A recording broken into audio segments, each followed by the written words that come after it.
মোহতারাম, রাত্রেবেলায় মসজিদে নাকি জিনেরা নামাজ পড়ে। তো মানে মুসলমানদের এই মসজিদে জিনরা রাত্রিবেলায় ঢুকে নামাজ আদায় করবে, এটা জিনদের দ্বারা সম্ভব কিনা এবং এটা আসলে বিশ্বাসযোগ্য কোনো বিষয় কিনা, এ বিষয়ে আপনার কাছে জানতে চাচ্ছি। ভেরি ভেরি ইম্পর্টেন্ট একটি বিষয়। রাত্রেবেলায় মসজিদে জিনেরা নামাজ আদায় করে কিনা এ বিষয়টা নিয়ে এর আগেও 2-3 বছর আগে আমার কাছে প্রশ্ন এসেছিল এই মসজিদে, সে প্রশ্নটা নিয়ে কথা বলেছিলাম। আপনারা সোশ্যাল মাধ্যমে অনেক সময় অনেক ধরনের ভিডিও পান। কিছু কিছু ভিডিও, যেমন আমার গাড়ির ব্যাপারে আমি একটা ভিডিও দেখেছিলাম, সিসি ক্যামেরায় ধরা পড়েছিল, সেটা আপনারা দেখেছেন। এই ধরনের আলোচনাগুলো করলে অনেকে আবার কি মনে করে যে আসলে এটা সত্য কিনা, অনেক ধরনের অনেক কথাবার্তা বলে থাকে। এরকম একটা ভিডিও আমার নজরে পড়েছে ওনার প্রশ্নটা পাওয়ার পরে। দেখেন, এটা বাস্তব, এটা হতে পারে। ভিডিওটা আপনাদের সামনে আমি পেশ করছি, দেখেন। একেবারে মসজিদের ছাদ পর্যন্ত গিয়ে মাথা ঠেকছে, দুইজন নামাজ পড়তেছে। আপনারাও দেখেন, মসজিদের ছাদ পর্যন্ত গিয়ে মাথা ঠেকতেছে এবং সিসি ক্যামেরায় ধরা পড়া এই ভিডিওটি। এগুলো আসলে যতক্ষণ পর্যন্ত আপনি নিজ চোখে না দেখবেন ততক্ষণ পর্যন্ত অনেকে বিশ্বাস করে না। রাসূল আকরাম সাল্লাল্লাহু আলাইহি ওয়াসাল্লামের সাথে জিনদের মানে সমন্বিত সাক্ষাৎ ঘটেছে 6 বার, মদিনায় 3 বার, মক্কায় 2 বার, আর মক্কা মদিনার বাইরে 1 বার। রাসূল সাল্লাল্লাহু আলাইহি ওয়াসাল্লাম যখন তায়েফ থেকে এই যে রক্তাক্ত অবস্থায়, মানে তায়েফের মানুষ যখন ইসলামের দাওয়াত গ্রহণ করলো না, আল্লাহর হাবিব সাল্লাল্লাহু আলাইহি ওয়াসাল্লাম যখন মক্কায় ফিরে আসতেছিলেন, মক্কায় ফিরে আসার পথে একটা উপত্যকায় তিনি নামাজ আদায় করছিলেন। তো সেখানে কোরআনুল করিম আল্লাহ রাসূল যখন সশব্দে তেলাওয়াত করছিলেন, ঠিক সেই মুহূর্তে 70 থেকে 80, 80 থেকে 90, কেউ কেউ বলছেন 70 জন, কেউ বলছেন 80 জন, কেউ বলছেন 90 জন, এই 90 জন জিনের একটা টিম আল্লাহ রাসূল সাল্লাল্লাহু আলাইহি ওয়াসাল্লামের এই কোরআন তেলাওয়াত শুনেছিল এবং দ্বীনের দাওয়াত নিয়ে তারা ইসলাম কবুল করেছিল। আব্দুল্লাহ ইবনে আব্বাস রাদিয়াল্লাহু তাআলা আনহু তিনি একটি বিষয় বলছেন যে রাসূল আকরাম সাল্লাল্লাহু আলাইহি ওয়াসাল্লাম, আল্লাহর হাবিব সাল্লাল্লাহু আলাইহি ওয়াসাল্লাম একবার সাহাবীদেরকে বলেছিলেন, জিন সম্পর্কে যদি তোমাদের কোনো আগ্রহ থাকে বা তোমরা কিছু জানতে চাও তাহলে আমার সাথে চলো। তো আল্লাহ রাসূল তখন সেখানে গিয়েছিলেন। তো নবীজি সাল্লাল্লাহু আলাইহি ওয়াসাল্লাম জিনদের সাথে সাক্ষাৎ করেছিলেন, সুদীর্ঘ হাদিসের মধ্যে এটা আছে। এবং আল্লাহ রাসূল সাল্লাল্লাহু আলাইহি ওয়াসাল্লামকে খুঁজে পাওয়া যাচ্ছিল না। পরবর্তীতে নবীজি নিজেই বলেছিলেন যে আমি জিনদের কাছে গিয়েছিলাম এবং সেখানে তাদের সাথে আমার সাক্ষাৎ হয়েছে। পবিত্র কোরআনুল কারিমে 1, 2, 3টা আয়াত না, একাধিক আয়াতে আল্লাহ সুবহানাহু ওয়া তাআলা কিন্তু জিন জাতির ব্যাপারে কথা বলেছেন। এবং আল্লাহ সুবহানাহু ওয়া তাআলা বলেছেন, ওয়ামা খলাকতুল জিন্না ওয়াল ইনসা ইল্লা লিয়াবুদুন, মানুষ এবং জিনকে আমি সৃষ্টি করেছি আমি আল্লাহ সুবহানাহু ওয়া তাআলা আমার ইবাদতের জন্য। সুতরাং জিনকে আল্লাহর ইবাদতের জন্য আল্লাহ তাআলা তৈরি করেছেন। এখন জিন ইবাদত করবে কোথায়? জিন ইবাদত করবে তার জগতে। এবং জাহান্নামের মধ্যে মানুষ এবং জিন দিয়ে আল্লাহ সুবহানাহু ওয়া তাআলা জাহান্নামের যে উপাদান বানাবেন, মানুষ এবং জিনকে যে জাহান্নামের মধ্যে পুরাবেন, এটা কিন্তু হাদিসের মধ্যে আছে, কোরআনুল কারীমের মধ্যেও আছে। জিন এবং মানুষ দিয়ে আল্লাহ তাআলা জাহান্নামকে পূর্ণ করবেন। তো জিন জাতি এখন মসজিদে যদি নামাজ আদায় করতে চায় তাহলে তারা আদায় করতে পারে। কেন করতে পারে? দেখেন, জিনদের আবাস কোথায়। আপনারা হয়তোবা অনেক আগে আমার একটা লেকচার শুনেছিলেন যে জিন আসলে থাকে কোথায়। জিন যে সমস্ত জায়গা, তাদের আদর্শ জায়গা হচ্ছে ডোবা পানি, যেটা একেবারে সমুদ্রের মতো, সাগরের মতো পানি না, অথই পানি না, ধরেন 2 হাত 3 হাত এরকম আয়তনের একটা পানি, যেগুলোকে আমরা ডোবা বলে থাকি, নর্দমা বলে থাকি। এবং এর ভিতরে দেখবেন বড় বড় ঘাস থাকে, ধানের এই গাছের মতো ঘাস থাকে। তারপরে আপনার বাড়ির ছাদ, যেখানে নাপাকি বেশি থাকে সেখানে নাপাক জিনেরা থাকে। অনেক সময় কাঁঠাল গাছে আপনারা ওই যে গরুর হাড্ডি ঝুলায় রাখেন, একটা ভুল কনসেপ্ট। কোরবানি ঈদ আসতেছে, জবাই করার পরে কি করে, ওই গরুর যে চুয়ালের হাড্ডিটা এটা নিয়ে যে কাঁঠাল গাছে ঝুলায় রাখে। কেন? ধারণা হচ্ছে এখানে বদজিনের কোনো আসর হবে না।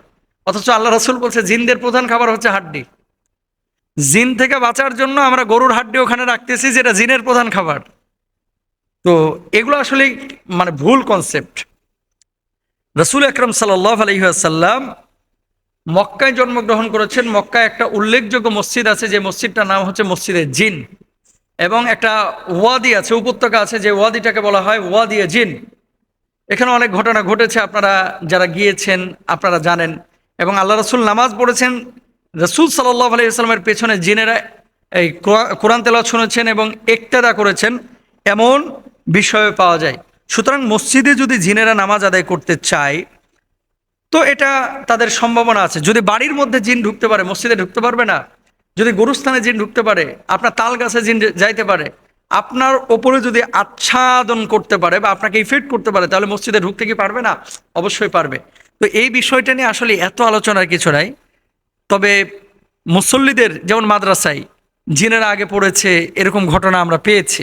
এবং আপনার আশপাশেই এমন কিছু মানুষ থাকতে পারে, বাজারে ঘাটে পথে মাঠে রাত্রিবেলায়, যে আসলে মানুষের আকৃতি ধরে আছে বা বিড়ালের আকৃতিতে আছে, সাপের আকৃতিতে আছে, সে আসলে মানুষ না, আসল সাপ না, সে জিন। এরকম হতে পারে, আল্লাহ তাআলা তাদেরকে সেই সক্ষমতা দিয়েছে। তো জিনকে অস্বীকার করা এটা সুযোগ নাই। আর রাত্রিবেলায় মসজিদে নামাজ আদায় করলে মসজিদের ক্ষতি হবে বা মানুষের কোনো ক্ষতি হবে, এই বিষয়টাকে বিশ্বাস করা যাবে না। ভুল কনসেপ্ট আমাদের ভিতরে আনা যাবে না, রাখা যাবে না। আল্লাহ বোঝার তৌফিক দান করুন। হাদিসে নাকি গারকাত গাছ নিয়ে কিছু কথা আছে। এই গারকাত গাছ সম্পর্কে জানতে চাই, আসলে গারকাত গাছ কি, এর গোপন রহস্য কিছু আছে কিনা, আর এই গাছকে ইহুদিদের গাছ কেন বলা হয়, ইসরায়েল কেন এই গাছকে এত ভালোবাসে। ভেরি ভেরি ইম্পর্টেন্ট একটা বিষয়। হাদিসটা আমি পরে বলছি, তার আগে এই গারকাত গাছ সম্পর্কে আপনাদেরকে কয়েকটি কথা বলি। এই যে নেতানিয়াহু, ইসরায়েলের যে প্রেসিডেন্ট, বিলিয়ন বিলিয়ন ডলার খরচ করতেছে এই গারকাত গাছের পেছনে। গত 5 বছরের আমি তথ্য দেখলাম ওদের ওয়েবসাইটে ইসরায়েলের, সেখানে দেখলাম গত 5 বছরে তারা 24 লক্ষ গারকাত গাছ এই ইহুদিদের বিভিন্ন জায়গায় তারা লাগিয়েছে এবং এসেনশিয়াল বা ম্যান্ডেটরি করে দিয়েছে যে প্রত্যেকটা বাড়ির পাশে ফাঁকা জায়গায় গারকাত গাছ লাগাইতে হবে। পার্কগুলো যেখানে মানুষ হাঁটা চলাচল করে ওই জায়গায় অবশ্যই গারকাত গাছ থাকতে হবে। এবং তাদের যে রেল লাইন, ইসরায়েল তো বেশি বড় দেশ না, আপনারা সকলেই জানেন, এই রেল লাইনগুলো 40 কিলোমিটার পর্যন্ত তারা এই গারকাত গাছে ভরে ফেলেছে। আরেকটা বিষয় আপনাদেরকে বলি, আগে কিন্তু এটা ছিল না, এখন কিন্তু এই শুরু হয়েছে। এখানে একটা ছবি আপনারা দেখতে পাচ্ছেন, দেখেন, আপনাদেরকে দেখায়, আপনাদের জন্য আমি এটা করেছি। এখানে একটা ছবি দেখতে পাচ্ছেন, দেখেন, একটা সবুজ গাছ। এই সবুজ গাছটায় পাশেই দেখেন একটা ছেলে এবং একটা মেয়ে, ছেলেটা টুপি পরা এবং মেয়েটা টুপিহীন। এখানে সবুজ একটা গাছ দেখতে পাচ্ছেন, এটা কিন্তু ইসরায়েলের মানে একটা সাইট থেকে নেওয়া। এই যে সবুজ গাছটার নিচে একটা ছেলে টুপি পরা, একটা মেয়ে টুপি ছাড়া, দুইজন কিন্তু চোখ দুইটা ঢেকে মানে খোলা রেখেছে আর মুখের নাক পর্যন্ত তারা ঢেকে রেখেছে। এই ছবিটার একটা উদ্দেশ্য আছে। কি উদ্দেশ্য পরে বলতেছি। এখানে লেখা সেভ দ্য গারকাত ট্রি, সেভ দ্য গারকাত ট্রি। মজার বিষয় হচ্ছে, হাদিসের ভাষ্য অনুসারে এই গাছটাকে বলা হয়ে থাকে অভিশপ্ত গাছ। এই গাছটা হচ্ছে ইহুদিদের গাছ। খ্রিস্টানদের ধর্মমতেও এই গাছটা হচ্ছে অভিশপ্ত গাছ। মুসলমানরা এই গাছটাকে পছন্দ করে না, খ্রিস্টানরাও পছন্দ করে না, কিন্তু ইহুদিরা এই গাছটাকে ভালোবাসে। ইদানিং ইহুদিরা ইউরোপের বিভিন্ন দেশে, পশ্চিমা বিশ্বের বিভিন্ন দেশে ক্যাপ বেচতেছে। এই ক্যাপের মধ্যেও লেখা সেভ দ্য গারকাত ট্রি, গেঞ্জির মধ্যে লেখা সেভ দ্য গারকাত ট্রি, তারপরে আপনার ঘড়ির মধ্যে সেভ দ্য গারকাত ট্রি, তারপরে তারা তাদের প্যান্টের মধ্যে সেভ দ্য গারকাত ট্রি, ক্যাপের মধ্যে সেভ দ্য গারকাত ট্রি। বেচতেছে কয় টাকায় জানেন? একটা ক্যাপ 10 পাউন্ডে বেচা হচ্ছে, একটা গেঞ্জি 30 পাউন্ডে বেচা হচ্ছে। এমনও আছে যে একটা প্যান্ট তারা 40 পাউন্ড, 50 পাউন্ড, 60 পাউন্ড পর্যন্ত বিক্রি করতেছে।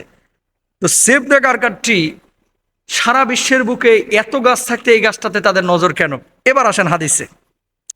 আল্লাহ রাসূল সাল্লাল্লাহু আলাইহি ওয়াসাল্লাম হাদিসের মধ্যে কি বলেছেন দেখেন। রাসূল আকরাম সাল্লাল্লাহু আলাইহি ওয়াসাল্লামের একটি হাদিস, যে হাদিসটি হযরতে আবু হুরায়রা রাদিয়াল্লাহু তাআলা আনহু থেকে বর্ণিত। লা তাকুমুস সাআ হাত্তা ইউকাতিলুল মুসলিমুন আল ইয়াহুদা ফায়াকতুলুহুমুল মুসলিমুন হাত্তা ইয়াহতাবিয়াল ইয়াহুদ মিন ওয়ারাইল হাজার ওয়াশ শাজারি ফায়াকুলুল হাজারু ওয়াশ শাজার ইয়া মুসলিমা ইয়া আব্দুল্লাহ হাদা ইয়াহুদিয়ুন, হাদা ইয়াহুদিয়ুন খলফি ফাতাআলা ফাকতুলহু ইল্লাল গারকাদ ফাইন্নাহু মিন শাজারিল ইয়াহুদ। আবু হুরায়রা রাদিয়াল্লাহু তাআলা আনহুর হাদিস, সেটা কি, ততক্ষণ পর্যন্ত কিয়ামত সংগঠিত হবে না যতক্ষণ পর্যন্ত না মুসলমানদের সঙ্গে ইহুদিদের যুদ্ধ হবে। মুসলমানগণ তাদেরকে হত্যা করবে, ফলে তারা পাথর বা গাছের পেছনে লুকিয়ে থাকবে।